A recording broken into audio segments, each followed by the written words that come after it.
We had been together for 3 years. Then one day, my boyfriend brought home a pregnant woman. What made me sick to my stomach was the fact that the child she was carrying was his.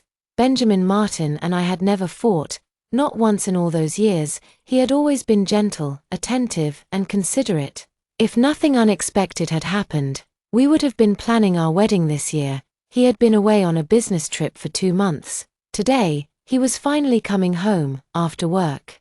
I rushed to the market, bought all his favorite ingredients, and hurried back to prepare dinner. I got home 10 minutes earlier than usual. I pressed my fingerprint on the lock and stepped inside, expecting to see only Benjamin. But to my surprise, there was a woman sitting in the living room. "Ashley, you are back," Benjamin said, standing up with a sheepish smile. He looked awkward as he held a half-peeled apple in one hand and a paring knife in the other. When he saw me, he quickly handed the apple to the woman sitting on the couch behind him. Those apples had been sent by my mother from her hometown. Just because Benjamin loved them, every year for the past 3 years, she would go out of her way to ship them to us. I had told her many times it was not worth the shipping fees, but she never listened. And now, watching him peel one of those apples for someone else, I felt something tighten in my chest. I quietly placed the grocery bags on the cabinet by the entrance. I had picked out everything he liked. Benjamin must have noticed the change in my expression, because he hurried to explain. "This is Emily, my colleague," he said quickly. "We were on the business trip together. She just finished quarantine. But now her neighborhood has been marked as a high-risk area again. She cannot go back home yet, so she asked if she could stay with us for a few days." I turned my gaze to Emily.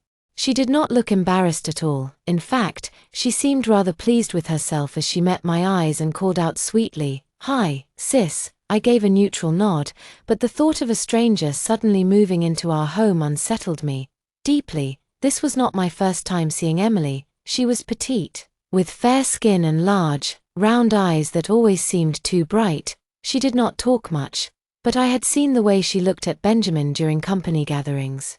That look, the way she watched him from across the room, always made me uncomfortable, like someone was quietly laying claim to what was mine. Something felt very wrong. In 3 years, Benjamin had never brought a colleague home, not a male, not a female. And now this. If Emily really had no place to go, she could have stayed at the company dormitory or checked into a hotel.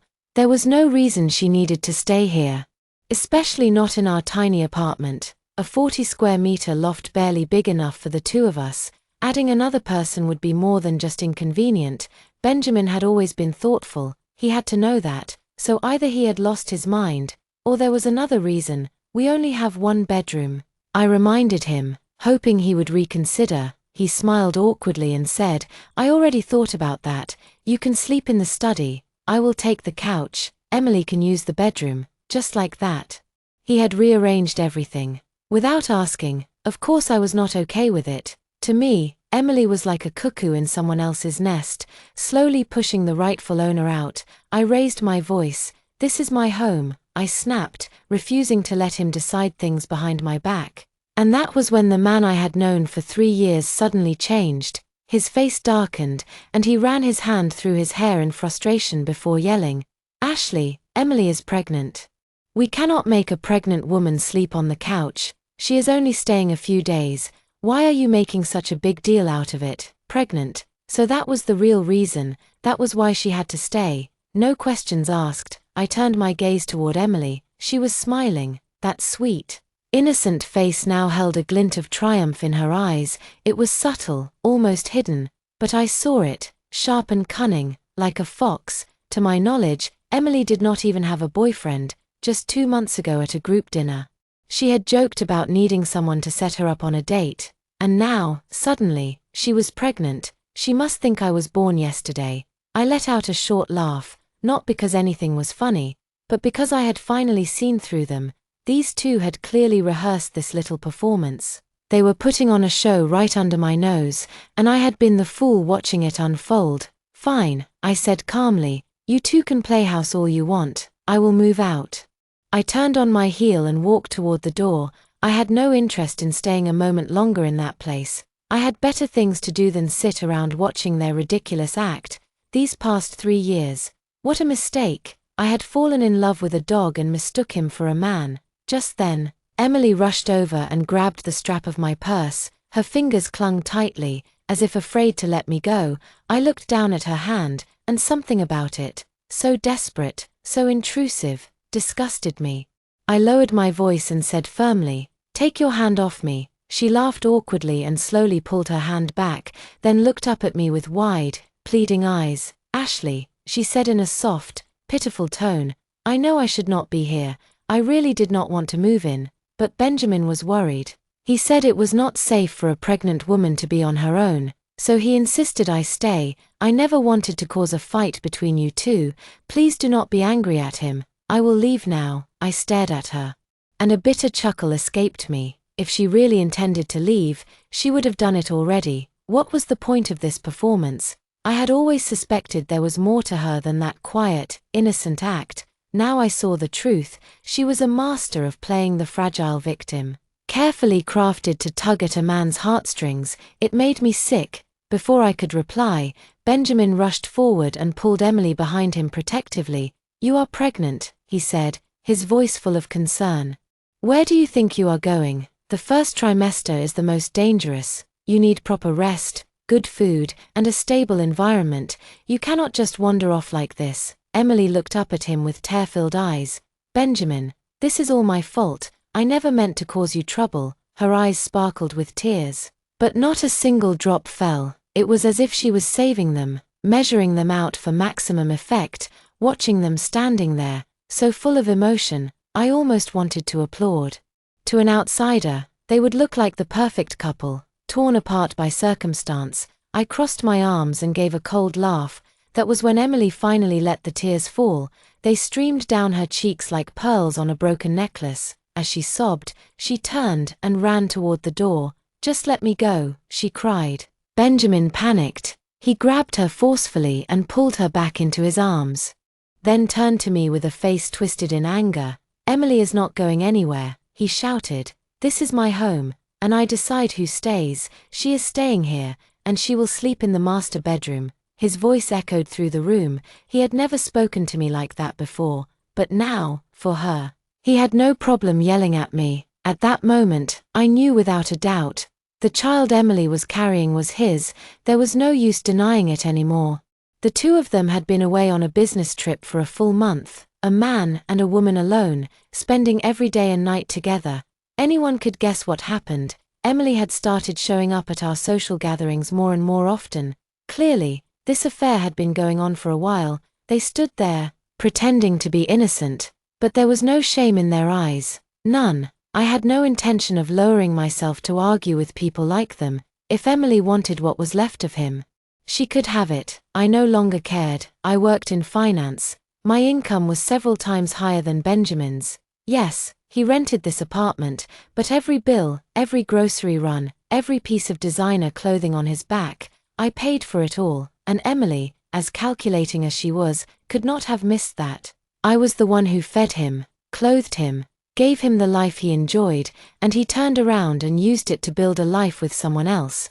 Now she was pregnant. Fine, if I was walking away, I would do it completely. Not a dime more would come from me. Let him see how far his salary could carry him now. I turned to Benjamin with a steady gaze. "You said this is your home, and you decide who stays. Then tell me, on what basis do you make that claim?" My tone was calm, but the steel in my voice made both him and Emily freeze. Then, without another word, I walked back to the living room and sank onto the couch. I spread my arms over the backrest, crossed my legs, and stared at them like a queen defending her throne. This was still my space, and I was not going anywhere. Benjamin's face flushed red, then turned pale. He clearly had not expected me to embarrass him like this in front of Emily. "Ashley," he said, trying to keep his voice steady, "what do you mean by this?" It was obvious to me that his pride had taken a hit. He looked guilty, but still tried to put on a calm front. I could not help but find it amusing. "I mean, it is time to settle accounts," I said lightly. The two of them glanced at each other, then looked at me in confusion. They clearly did not understand what I meant by settle accounts. I let the silence hang for a moment, then added, "Emily's baby. I deliberately dragged out the last word, watching Benjamin's face twist with panic. The corners of my lips curled in mockery. It is yours, is it not? Benjamin's entire body went rigid. I saw it clearly. So I had been right all along. Ashley, it is not what you think. Emily tried to explain, her voice trembling. Oh, I raised my eyebrows. Then what is it? Benjamin stepped forward protectively, shielding Emily with his body. He raised his voice. Stop being unreasonable, Ashley, unreasonable. I shot back. Do you even hear yourself? Where is your shame, Benjamin? For a moment, he had nothing to say. He knew he was in the wrong. I am done wasting my time. It is late, and I need to rest. Please leave, now. I motioned toward the door. Benjamin's voice turned defensive. Ashley, I am the one paying the rent. Yes, I know, I replied without looking at him. But the lease is in my name. Every piece of furniture in this house I bought, even those fancy shoes and designer clothes of yours. I paid for them. I casually traced the edge of my freshly manicured nails.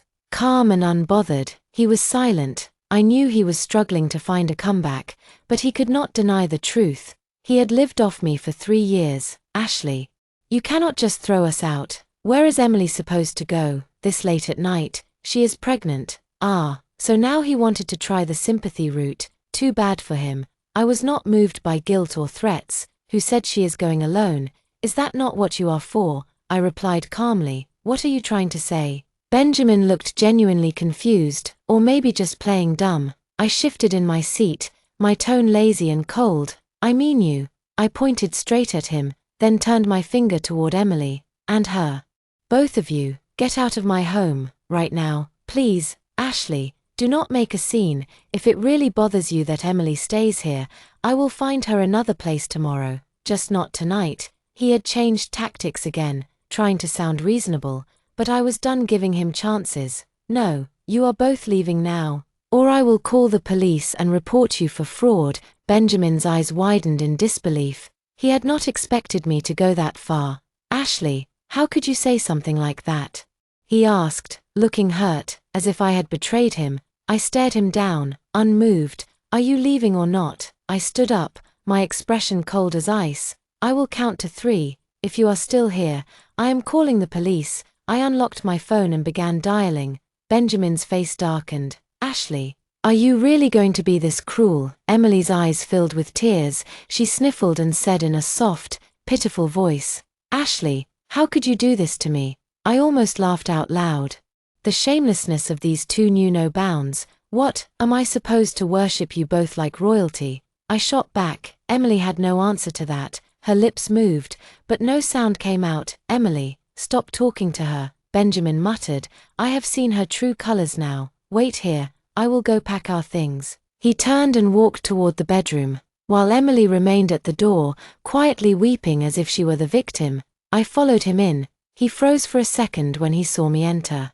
Then he quickly straightened up and said with a cold face, Look, there is no point in continuing this. I think we both need some space to calm down. I leaned against the doorframe and watched him, not hiding my disdain. I have nothing more to say, I told him. I just came to make sure you are not taking anything that does not belong to you.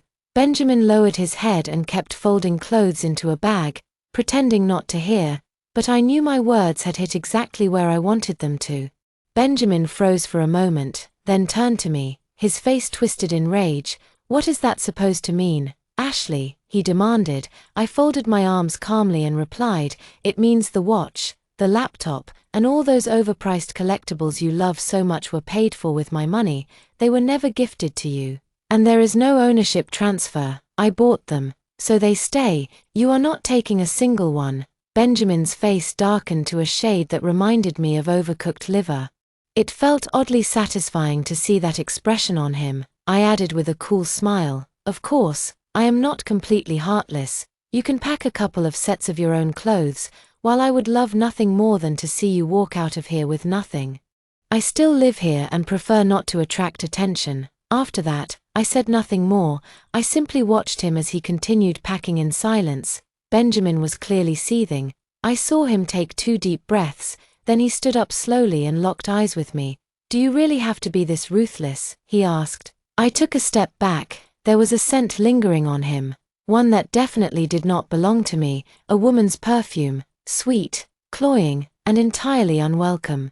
Even his scent made me feel sick now. "Please," I said flatly, "do not flatter yourself. I am not the one being ruthless here, that would be you." He had no response. "If you are not going to finish packing, you can just take your little side fling and get out," I said calmly. I almost admired my own patience. Even in a moment like this, I was still managing to keep my cool. Benjamin took another deep breath. I noticed his fists clench at his sides. "If you even think about hitting me," I warned.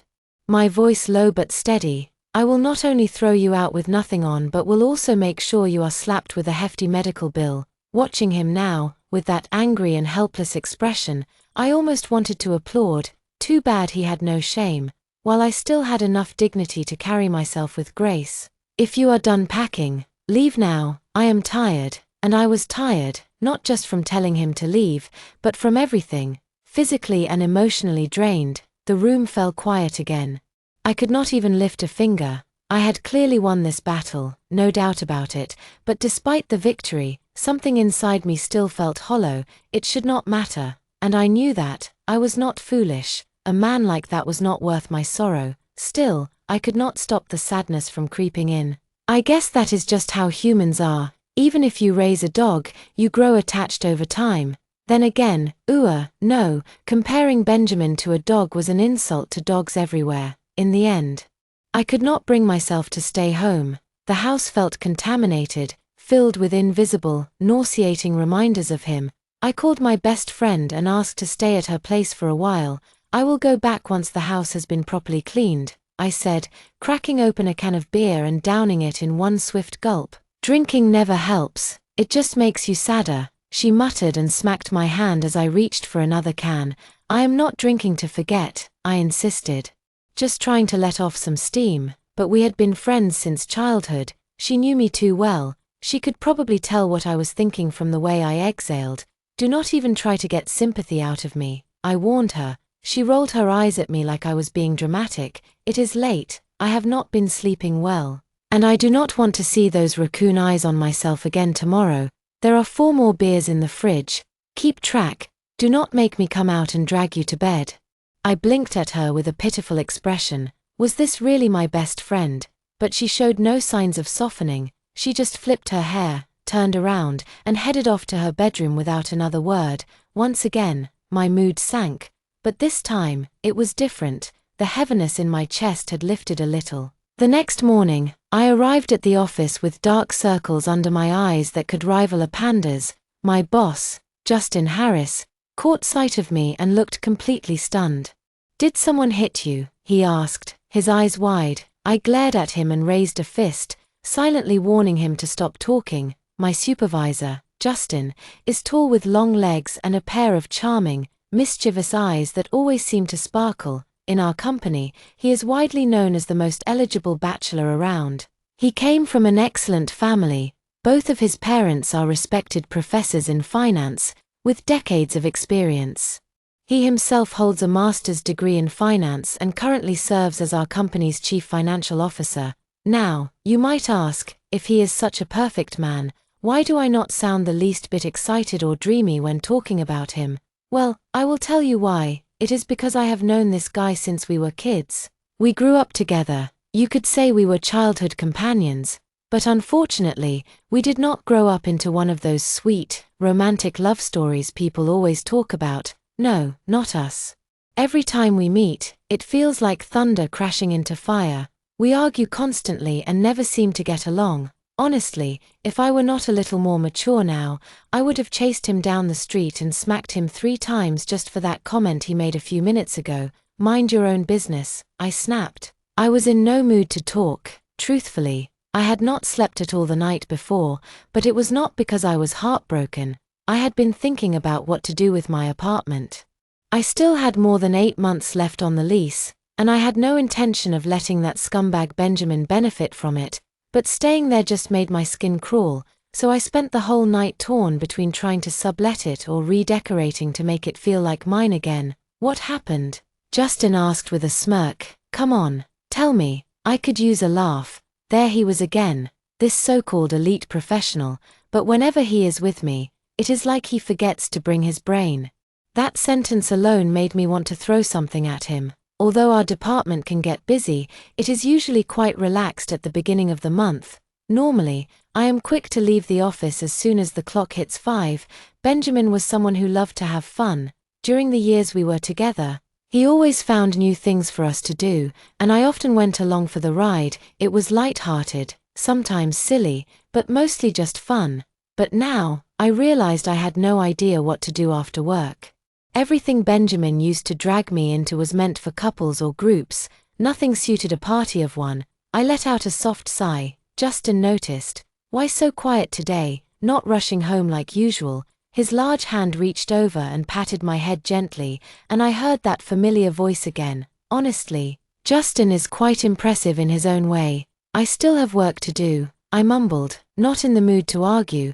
I stayed slumped over my desk and half-heartedly shook my head to get his hand off me. "What work?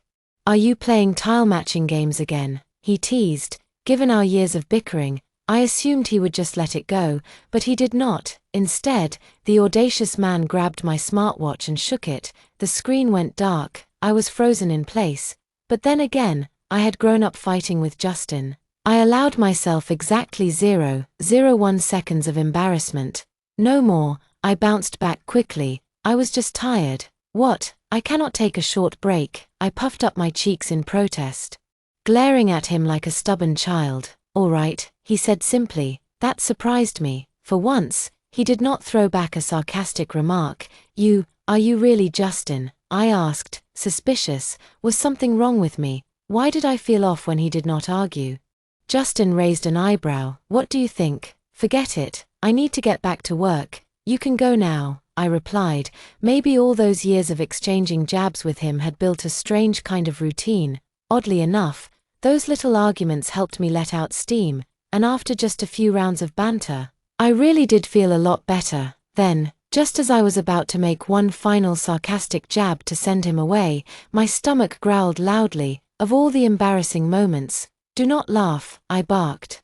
Immediately bristling like a cat with ruffled fur, I glared at Justin and waved my hands in front of me like claws. He grinned, and I could already tell I had made his day. The corners of Justin's mouth curled higher and higher, as if he were enjoying himself more the angrier I got. Since my glare and silence had no effect on him, I decided to just ignore him completely. "I will take you out for something delicious," Justin said, as though he were trying to tempt a child. I snorted softly.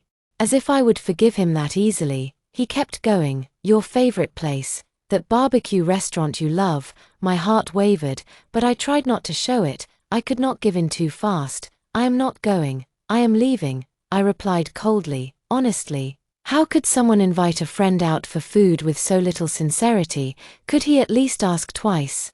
"Justin, you are so annoying," I muttered under my breath, but deep down, I knew I was being weak. Because I still could not resist the temptation of grilled meat, I ended up following him, slipping into the passenger seat of his car without another word. Once we were on the road, Justin glanced at me and asked, "What happened?" Clearly, my mood today was written all over my face. "Nothing," I replied, staring out the window. He did not buy it. "If something is bothering you, just say it." For a brief moment, I felt touched. But the next thing he said nearly made me want to leap out of the moving car. "I mean, if it is that bad, I will not even tease you tonight." "Seriously, Justin," I snapped, "can you stop being such a jerk for 5 minutes? He laughed and said, "Ashley, since we were kids, have you ever been able to hide anything from me?" I thought about it carefully, then a mischievous grin crept onto my face. "Actually, yes. Remember that time your test paper got shredded? That was me. I told my golden retriever to do it." That secret had stayed buried for years. Every time I lost an argument with Justin, I would secretly gloat over that one small victory. That test had gotten him chewed out by a teacher and a serious scolding from his dad, but Justin just shrugged.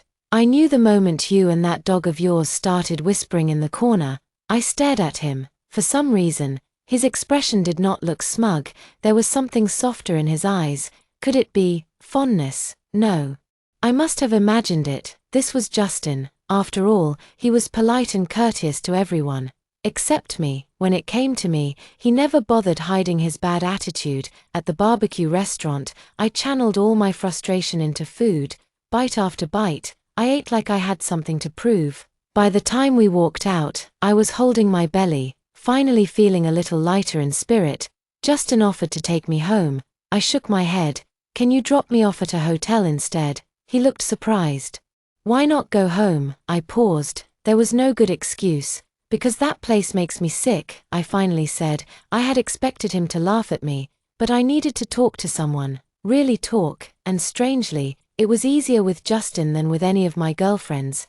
Maybe it was because he had known me forever. He had seen every version of me, angry, tired, silly, broken. So I let it out. I told him everything about Benjamin's betrayal, every shameful, maddening detail, and somewhere in there, I may have let a few choice words slip. He had the nerve. Can you believe it? I swear, I could just. Do not swear, Justin said firmly, giving the back of my head a gentle tap.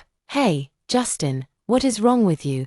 I puffed my cheeks and glared at him. Why would you hit me? He just looked at me and said quietly, Ashley, you handled this better than I expected. I blinked. I had not been expecting that, not from him. What did you say? I asked, thinking I must have misheard. I said your brain finally kicked in. Good job. I stared at him, completely dumbfounded. Something was definitely off about him tonight. You are not going to make fun of me? I regretted asking as soon as the words left my mouth. Who in their right mind hoped to be mocked? Justin shrugged. I have an empty apartment. Stay there for a while. I was stunned. I had not expected him to be this thoughtful, though I felt uneasy accepting his offer. I would still rather stay in a stranger's empty apartment than return to that house. That place no longer felt like home. Sure, I had kicked Benjamin and that woman out that night, but that did not mean I had found peace, because the truth was, I still could not swallow the bitterness. I was not ready to let it go, not yet. I was lying on my bed, phone pressed to my ear, chatting with my best friend late into the night. So, do you have a plan? Her voice came through, lazy and unhurried. I do.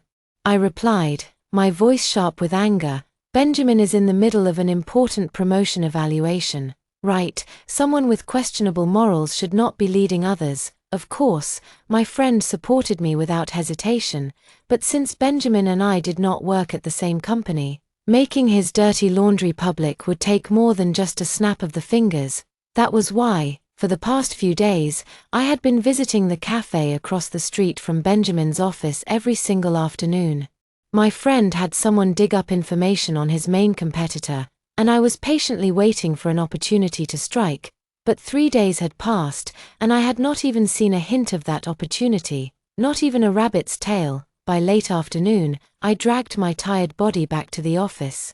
The moment I sat down at my desk, Justin walked over and tapped on my table. Come to my office, he said. His face was expressionless, and his voice was cold as ice. Since I had been temporarily staying at his place, I had let down my guard around him. But now, strangely, that icy indifference of his made me a little nervous. There was something about his face. It looked like he was holding back something unpleasant. I shrank back slightly and looked at him. But he said nothing more, simply turning around and walking away, leaving only a rigid back in his wake. What is wrong with Mr. Harris? I quietly asked the colleague sitting beside me, hoping to get some intel. No idea, she said, shrugging. He was out at a meeting this morning, came back like this. So much for useful information. But from what I can tell, she added, he is definitely in a bad mood. Good luck, thanks, as if I needed her to tell me that. Anyone with eyes could see it. I knocked on Justin's office door. And only after hearing his familiar voice say come in, did I dare to push it open. He was sitting at his desk. When he saw me enter, he shifted his eyes from his computer screen to me. I do not know why, but I suddenly felt a chill down my back. Mr. Harris, I said carefully, pausing at the doorway, unsure if I should step inside. His office felt like a monster with its jaws wide open, and I had the sudden urge to turn around and run. Where were you today? Justin asked. His voice calm but laced with tension. Excuse me, I was momentarily confused. I had no idea why he would be asking me that. I was at the office, I replied, trying to keep my voice even. I mean during your lunch break, he said, to be more specific. You have been absent during every lunch break for the past 3 days. Where have you been going? There was a hint of anger in his tone now. I faltered, taken aback by his intensity, but the next second, I came to my senses. My lunch hour was my personal time. I had every right to go wherever I pleased. I lifted my chin and said, "That is my private time. I do not think I need to report my whereabouts to you." Justin's face grew even colder. Before I could react, he stood up and walked toward me. "Ashley, I just said you were smart," he said in a low voice. "Why are you doing something so foolish? What exactly did I do? You have been waiting outside Benjamin's office, right? What are you trying to do?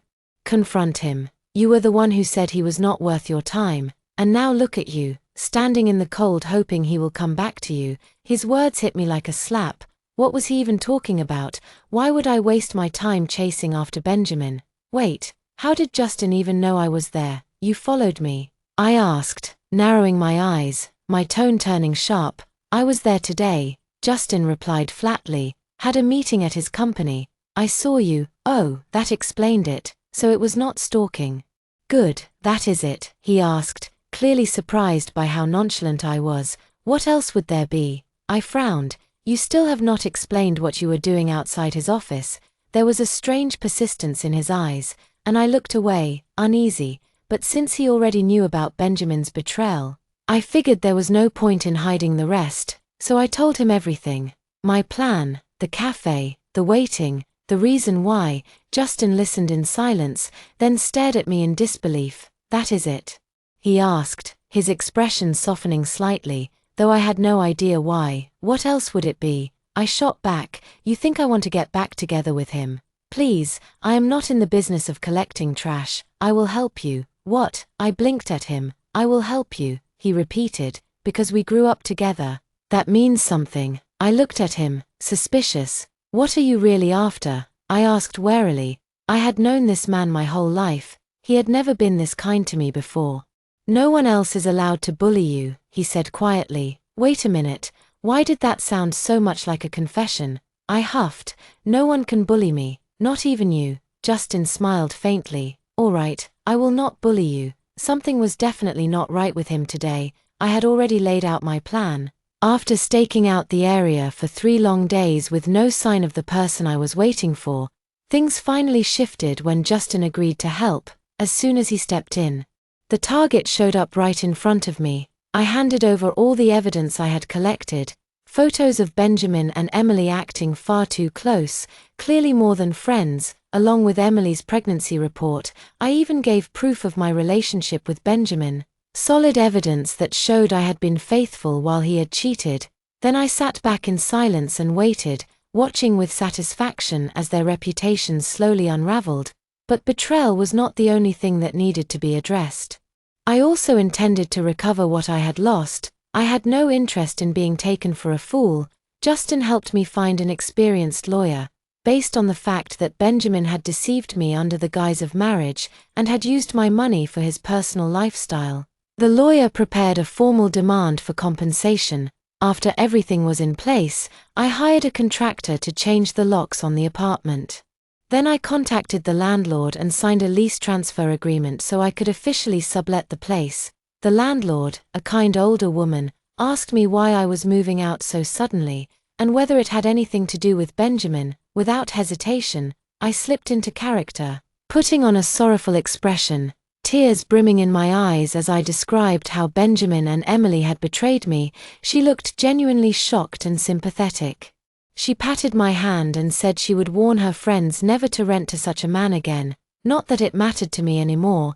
As for all the expensive collectibles I had once gifted Benjamin, those limited edition figurines, the designer belts, the luxury watches, I listed every one of them on second-hand selling platforms. Only after all this was done did I finally feel a sense of relief, like I could breathe again. A week passed, and to my surprise, I had not once felt nostalgic or heartbroken. I was too busy enjoying my new freedom, and Justin, he had been by my side the entire time. His quiet support made me see him in a different light.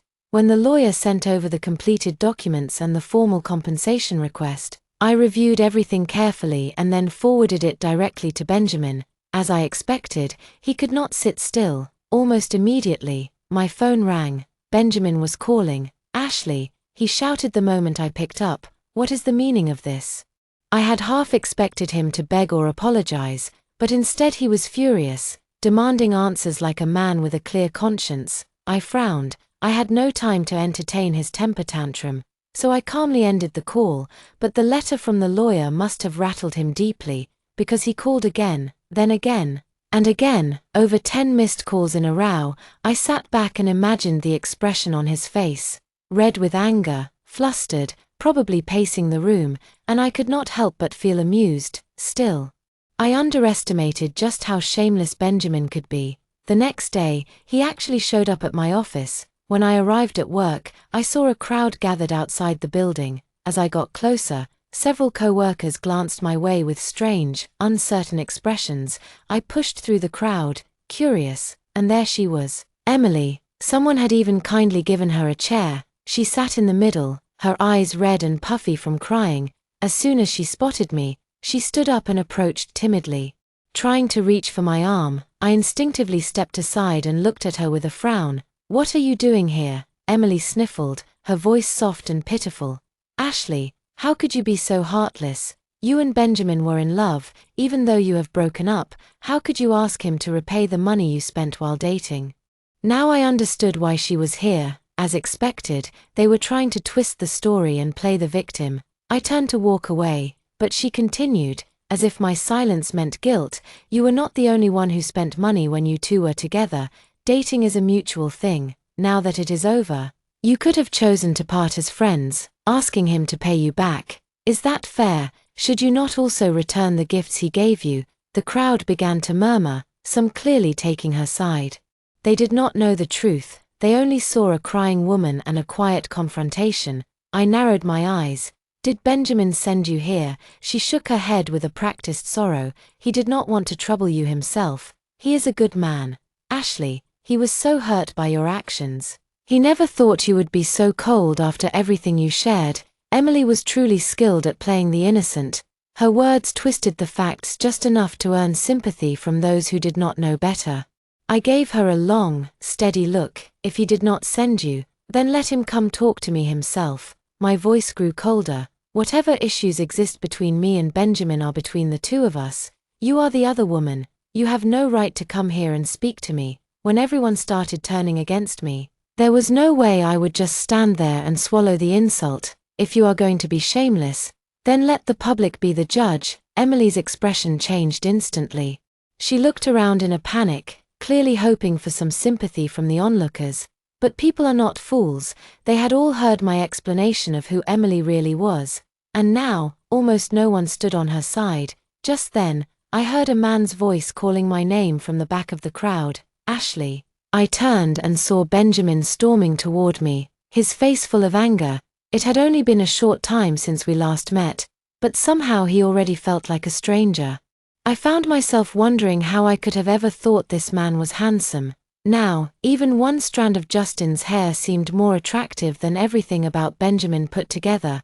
I had no idea why Justin crossed my mind at a moment like this. Benjamin looked at me with a face full of exaggerated pain and disappointment.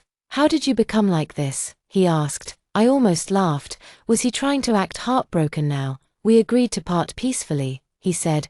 "Why are you doing all this? What do you get from dragging this out?" The words made me sick. Benjamin's shamelessness could give a brick wall a run for its money. I stared at him coldly and said, "Benjamin, you should really take a good look in the mirror." He did not flinch. "Ashley," he continued with a self-righteous tone, "I know it takes time to get over a relationship, but what is done is done. Emily is pregnant now. There is no going back for us. You are a young woman. You should have self-respect.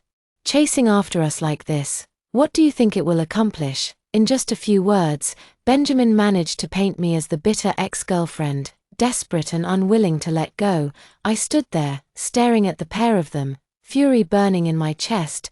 Then, another voice broke through the crowd. "What is going on here?" It was Justin. Instinctively, I took a step back. I was not prepared for him to see me like this. Flustered, messy, overwhelmed. I felt far too vulnerable. Mr. Harris. Someone in the crowd murmured. Being the company's chief financial officer, Justin was a familiar face to many. "What are you doing here?" he asked Benjamin. His tone was calm, but sharp. Justin and I lived in the same neighborhood. He had seen Benjamin before when I brought him home. "I came to speak with Ashley," Benjamin answered, though he looked noticeably uneasy. "To speak about what?" Justin asked. "To explain how you are going to repay the benefits you gained from her under false pretenses, or to confess that you cheated on her while you were still dating, and then had the nerve to move in with the other woman, pregnant and all." Justin's voice was clear and steady, just loud enough for the entire crowd to hear. Benjamin's face turned red, then pale, then red again. He clearly had not expected the situation to turn on him so quickly. "Call security," Justin said quietly. Almost immediately, 2 security guards walked over. Benjamin, no matter how unwilling, had no choice but to be escorted out like a scolded child, powerless to resist. I turned to Justin with a grateful look. For the first time, I felt something close to trust in him. Still in shock, Justin asked gently, ruffling my hair. I dropped my gaze, feeling embarrassed. There was a strange flutter in my chest I could not explain.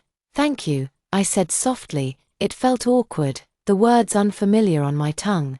We were used to bickering, not being sentimental. The moment felt strange enough that I did not wait for a reply. I quickly slipped away. I had thought Benjamin would finally back off, but I was wrong. That night, when Justin was driving me home, we noticed Benjamin's car trailing behind us. I was stunned. My heart pounded as I turned to Justin. Without saying much, Justin calmly took out his phone and dialed the police. At the entrance of our neighborhood, Benjamin was detained by the officers. "Ashley," he shouted as they led him away, "tell them I am not a stalker." One of the officers turned to me. He is a scammer," I said sincerely. "He pretended to want marriage so he could cheat me out of money. When I asked for it back, he became upset and started following me. I do not know if he is dangerous. So I reported him to protect myself." The officer gave me a firm nod, and I felt, for the first time in a long while, safe. "Scumbag." The officer growled as he roughly hauled Benjamin away without a hint of politeness. After a few such run-ins, Benjamin finally seemed to realize that as long as Justin was around, he had no chance of intimidating me. At last, he quieted down. One day, my lawyer called to say Benjamin wanted to meet and talk in person. I agreed. Even if it was a breakup, I still deserved to walk away with dignity. What I did not expect was for Benjamin, the moment he saw me, to launch into a sob story. He claimed that Emily had tricked him, that the child she was carrying was not even his. But what did any of that have to do with me? "Ashley," he said, with a pleading look on his face, "let us start over. I was wrong before. I swear I will never make the same mistake again." The shameless way he begged me to take him back made my skin crawl. I could almost feel goosebumps popping up one by one. I arched an eyebrow and looked him straight in the eye. "Funny. Wasn't it just a few days ago you were shouting outside my office, saying we should part ways peacefully, and that no amount of clinging would change reality?" "I was not thinking clearly then," Benjamin said, his tone desperate. "Ashley, please forgive me. Think about what we had." I looked at him coolly. "Benjamin, if you dropped your own belonging into a saw, would you just pull it out and use it like nothing happened?" He stiffened. He understood what I meant. I was calling him that thing. Something that had fallen into filth. Still, I wanted to make sure he understood how firm my stance was. "Every time I see it, I would remember where it had been," I added, "and the stench. It would never go away. I would rather throw it away." Benjamin's face turned a deep shade of gray.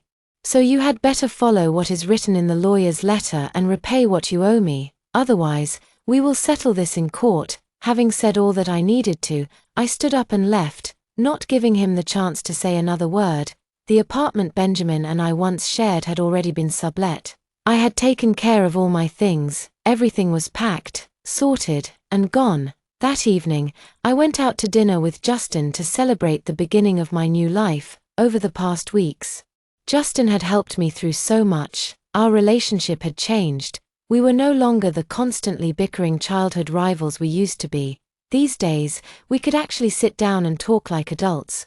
You know what, I said as I patted Justin on the shoulder, the wine making me feel bold. You have been loyal enough. I have decided, all the grudges between us are officially wiped clean. Justin looked at me and asked, grudges? What grudges are you talking about? I snorted. Justin. We have a whole list of childhood grudges. I paused, then started counting on my fingers. You used to pull my braids, and you always tugged on my backpack straps. Oh, and you tattled on me to the teacher just because I was playing with other kids. You were such a little menace, always picking fights with me. And when I had a crush in high school, you went and told my mom. I got scolded so badly for that. Justin sat there quietly, listening with a small smile. Is that all? He asked. There is more, I said and continued my list. Then, Justin spoke. Ashley, he said softly, I pulled your braids because you kept chatting with that chubby kid. I tugged your backpack because you walked too slow and I was afraid you would get lost. And I told the teacher about the other kids because, his voice trailed off. And when I looked up, his eyes were already on mine. Something shifted in that moment. I could feel it. Something unspoken hanging in the air between us. Justin's eyes were beautiful. I stared into them, trying to figure out why they looked different tonight. Then it hit me. It was because I could see myself in them. The thought made me laugh softly. Then Justin's voice came again, gentle as spring wind, but with a weight that settled deep in my chest. I told the teacher because I wanted you to play with me. And in high school, when you started dating, I told your mom because I was jealous. You probably never knew what I said to her afterward. My heart started racing. Ashley, he said, I told your mom to keep an eye on you, because one day, when I grew up, I wanted to marry you. The world fell quiet. For a moment, I felt like I was not even in this world anymore. The man in front of me did not feel like Justin. He felt like a dream. I just stared at him, stunned. I am glad you broke up with Benjamin, he said. For a long time, I thought I would have to stand by and watch you waste your life with someone who had nothing to offer. I am glad you finally woke up. Then I felt a warm hand wrap around mine. Justin, I murmured. My mind was a tangled mess, and I could not think of a single thing to say. Ashley, you really are a fool, he said with a grin. You could not even tell I have always liked you. I sat there frozen, unsure what to do next. Justin had just confessed to me. On the same day I had finally closed the chapter on Benjamin for good. 3 days later, my mind was still spinning. But every time I looked at Justin's familiar face, I could not stop smiling. As it turns out, I had thrown away a rotten apple, only to pick up the sweetest fruit life had to offer. Thank you for watching today's story. If you enjoyed this video, please give it a thumbs up and share it with your friends. We'd love to hear your thoughts in the comments below, so feel free to share your opinions, and don't forget to subscribe to our channel for more great stories. We'll see you in the next video.